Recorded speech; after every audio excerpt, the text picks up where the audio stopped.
Ok. Bon, bien le bonjour à tous. On se retrouve pour une nouvelle vidéo. Et oui, et cette fois-ci, on va pas parler de la suite Shelby, même si c'est un endroit auquel je tiens particulièrement, car c'est un appartement que j'ai créé tout seul. D'ailleurs, vous pouvez retrouver le lien de la suite Shelby en bio de cette vidéo. Donc voilà, cette fois-ci, on est là pour parler de la craie.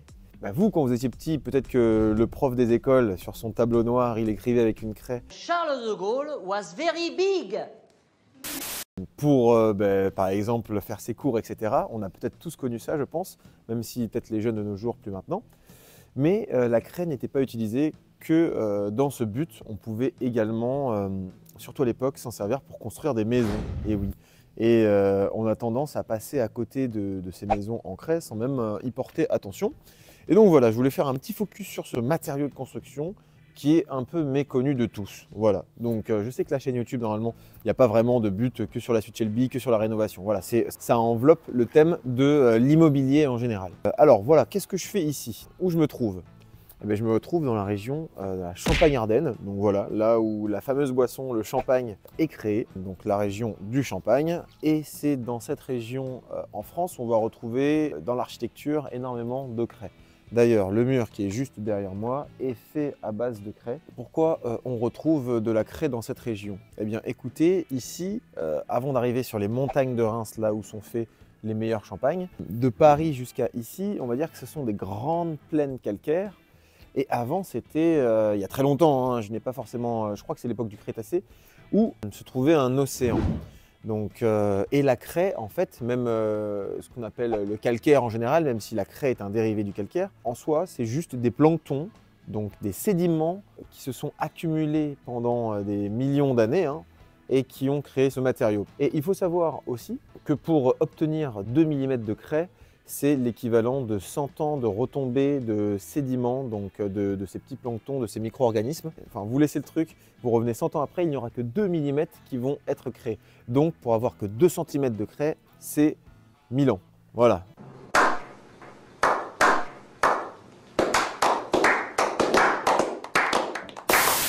Et on en retrouve en Champagne-Ardenne et c'est entre guillemets ce qui a fait la renommée du champagne. On va dire que c'est un matériau qui dans le sous-sol vit très bien en symbiose avec la vigne.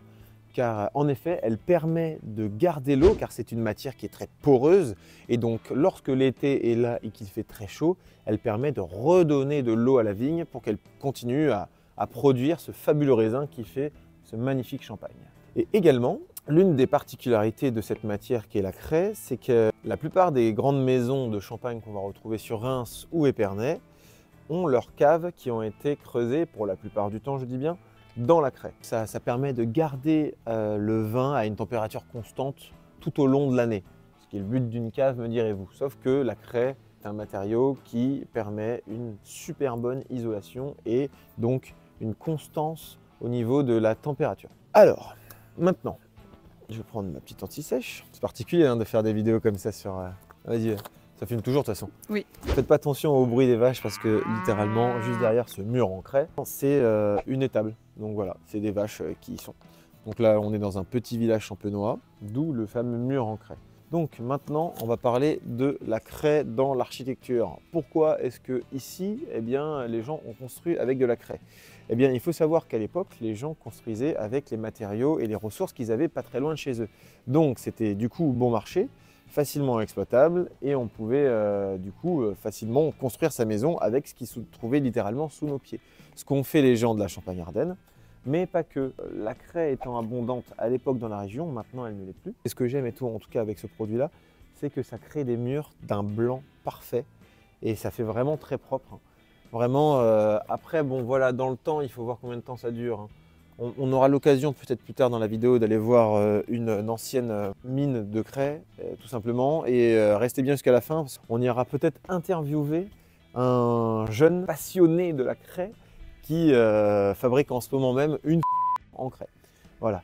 Donc pour revenir sur l'architecture, dans la région, les gens utilisaient beaucoup la craie, donc ce qu'on va appeler des blocs de craie parfaitement taillés. Ceux qui n'avaient pas beaucoup d'argent utilisaient ce qu'on appelle des moellons, donc des blocs un peu moins bien taillés. C'était courant aussi d'utiliser ce qu'on appelle des carreaux de terre. On peut en retrouver un peu plus loin dans le chemin là-bas, on pourra aller voir tout à l'heure, je vous prendrai des petits plans de coupe.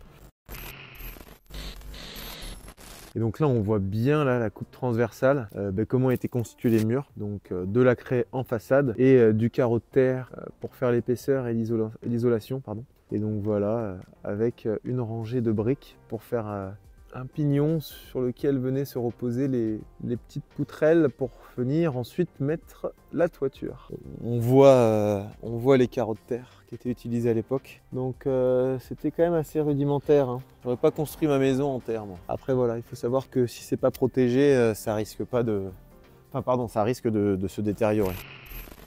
Et donc voilà, il y avait la brique, donc la brique rouge, la briquette, la craie et les carreaux de terre. C'était vraiment ce qu'on pouvait retrouver le plus. On avait également des blocs de pierre calcaire qui étaient un peu plus solides et un peu plus de couleur jaunâtre. Voilà, donc les maisons en général dans la région Champagne-Ardenne, dans la Marne en général, on va retrouver des maisons à colombage, hein, mais ça on va les retrouver beaucoup dans le milieu du Moyen-Âge, un peu partout en France. Au niveau de la toiture, ici on va être sur des toitures à base de tuiles. Même si on peut également retrouver pas mal de fois des toitures en ardoise, voilà, on reste quand même très classique. Ça ne va pas être des maisons qui vont sortir de l'ordinaire comme par exemple un mas de Provence ou alors des grandes longères ou alors les chaumes qu'on va retrouver en Normandie. Ce qui fait la particularité de ces maisons-là, de la Champagne-Ardenne, c'est vraiment ces murs en craie. On retrouvait aussi souvent sur les abords, sur les pignons des fenêtres, etc. Des matériaux différents de la craie. Ça permettait de solidifier le bâtiment et aussi de faire une belle ornementation.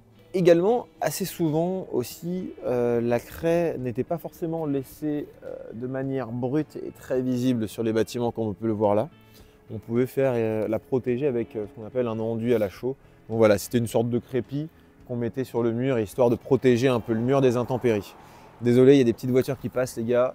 Vous me connaissez, mes vidéos sont toujours un peu freestyle, j'essaie de faire les choses le plus naturellement possible.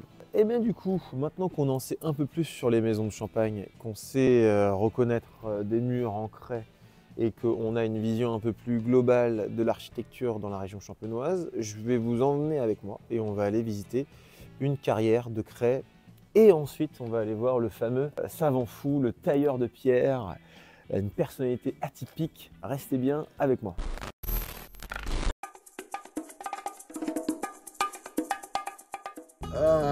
Je vais me faire un peu de route là pour aller vous filmer la carrière. Donc là j'y suis, elle est juste là sur ma gauche. Je vais aller vous montrer ça. Je vais pas rester non plus hyper longtemps, j'ai l'impression que c'est habité. Mais en tout cas c'est très parlant, voilà. Et puis comme ça vous en saurez encore plus sur les carrières de craie. Allez, c'est parti. Bon. Ben voilà, c'est à ça que ça ressemble. Ils sont venus gratter pendant des années et des années dans la carrière, sur la façade. Parce qu'en fait, là, il y a le canal de la Marne qui est juste derrière la petite butte de terre que vous voyez là. Et donc, le relief devait littéralement, partir comme ça et descendre jusqu'ici. Et donc, voilà, ça a été exploité. Et après, il me semble que c'est plus du tout utilisé. Pas mal de voitures qui passent, désolé pour la qualité sonore. Je vais voir si je peux pas m'approcher un petit peu de la carrière. Bon, qu'est-ce qu'il faut pas faire pour faire une vidéo de qualité? J'espère que celle-ci de vidéo n'aura pas 500 vues, comme l'autre que j'ai posté mardi. Je vais me casser la margoulette. Voilà, on y est. Voilà, carrière de craie. Que ça donne. On voit bien hein, les différentes strates d'accumulation au fur et à mesure du temps. Je sais pas comment c'était prélevé. Je suis pas sûr que ce soit très malin de rester au-dessus de ça. Si je me prends un bloc de craie dans la tronche, ça va me faire tout drôle. Donc voilà, ouais, c'est de la craie quoi. Hein. Je sais pas non plus. Voilà quoi. C'est blanc. Puis je pense que c'est un refuge pour les oiseaux parce que ils kiffent bien la falaise. Bon, écoutez, sur ce, je vais aller interviewer le designer qui utilise la craie là en ce moment et puis on s'arrêtera sur ces belles images. Et donc voilà, pour conclure cette petite vidéo, je suis avec le fameux fou qui veut fabriquer une en craie. Donc voilà, il va nous en dire un petit peu plus sur la matière. Écoute, ça va. Mais qu'est-ce que tu nous fais là? Là pour l'instant je suis en train de tester de couper des blocs Ouais. Le bloc de craie, c'est complet avec les outils un peu à l'époque. Des Ouais. outils de type hache. Ou alors des scies aiguines. Et donc ça, Les c'est quoi? gouttes comme ça. C'est des dents en tungstène, c'est ça? C'est dans le tungstène, il me semble que c'est ça, et ça se taillasse très facilement. Bon, ça, c'est des petites chutes que j'ai pu avoir, mais Ouais. je fais un petit truc. Ça ronge la matière. Ah ouais, donc ça se taille super facilement. Ça ronge la matière, et vu que la matière, c'est une matière super tendre, Ouais. avec le pouce, tu peux. Ok. Ça se sculpte très facilement. Matière très tendre, très aléatoire. Ok. Mais on peut faire vraiment un peu ce qu'on veut avec. Je travaille comme les anciens à l'époque. Ça va être complexe, ça va être long, mais au moins le résultat à la fin sera satisfaisant. Mais toi, t'es quoi? Pourquoi est-ce que là, t'es là en train de tailler des blocs de craie? Moi, du coup, je suis designer produit. Et là, c'est dans le cadre d'un concours de la Villanoreille dans le sud, à Hyères. Et pour ce projet-là, je vais mettre en avant le territoire de la Champagne-Ardenne avec ce matériau très identitaire de la région, du coup, qui est la craie et qui fait la richesse de la Champagne. Parce que sans la Champagne, enfin sans la craie, la Champagne ne sera pas cette région aussi riche et qui fait la richesse de cette région de par la Champagne, principalement. Il y a une histoire, l'histoire des crayères et l'histoire de la craie également. C'est quoi l'histoire des crayères? L'histoire des crayères, bah, du coup, déjà, c'est avec cette base hexagonale, reprend la forme que pouvaient avoir les crayères, parce que les crayères, du coup, le point de départ des crayères s'appelle un essor. Les carriers à l'époque creusaient de façon perpendiculaire, verticale plutôt, et à la fin, ils évasaient cette forme-là, parce que la craie était beaucoup plus dense quand ils commençaient à creuser un peu plus de profondeur. Ouais. Et j'ai voulu reprendre du coup cette forme-là, cette base hexagonale avec ce tronc en forme un peu conique. Donc c'est pour mettre, cette racontera du coup cette histoire de forme de crayère qui met en avant du coup cette craie qui est si particulière et très texturée. Il va y aussi avoir un jeu de texture sur les faces de la matière. Tout autour sur le terroir de la Champagne et de son matériau, de ses formes et la richesse de la région aussi. Donc, ces essors qui à l'époque étaient des puits d'extraction de la matière maintenant servent de ça s'appelle puits d'aération pour les caves, pour les aérer. T'as un peu galéré à avoir toute ta matière première qui est là-bas. Bah, sachant que la matière première, maintenant, il n'y a plus de carrière, il n'y a plus de matière extraite des sols. La carrière que je suis allé visiter à elle est fermée. Elle est plus exploitable vu que maintenant, la matière n'est plus bon marché, elle est trop compliquée à extraire et que maintenant, il y a d'autres matériaux comme le parpaing ou autres qui remplacent beaucoup mieux les craies au niveau de la solidité et de la durabilité. Mais il doit y avoir presque 2 tonnes de craies, dont les plus gros. C'est assez rare d'en trouver d'aussi beaux blocs. Ouais. Aussi beau le bloc, c'est très dense, mais c'est une matière quand même qui est très fragile, assez instable. Il y a un paradoxe un peu à cette matière. Autant solide que fragile. Et dans le temps, c'est une matière qui, avec la pluie et l'intempérie, s'appelle la gélifraction, le fait que quand ça gobe l'eau, avec le gel, ça gonfle, ça éclate. Et c'est ça qui fait aussi le désavantage, l'inconvénient de la matière dans la durabilité du temps. Petite anecdote qui est marrante, c'est que l'autre jour, il m'a appelé pour que je lui file un coup de main pour bouger 2-3 pierres. Et il s'avère que ces 2-3 blocs sont une tonne et demie de craie. Voilà, c'est ça, une tonne et demie de craie à bouger comme ça. Donc c'est tous les blocs que vous voyez là. C'est pour faire le plus beau projet de la région. Bon, beau projet monsieur. Merci chef. Et puis bon courage. Bon courage pour tes petites vidéos. Hein. Ça va le faire, ça va être long mais ça va le faire.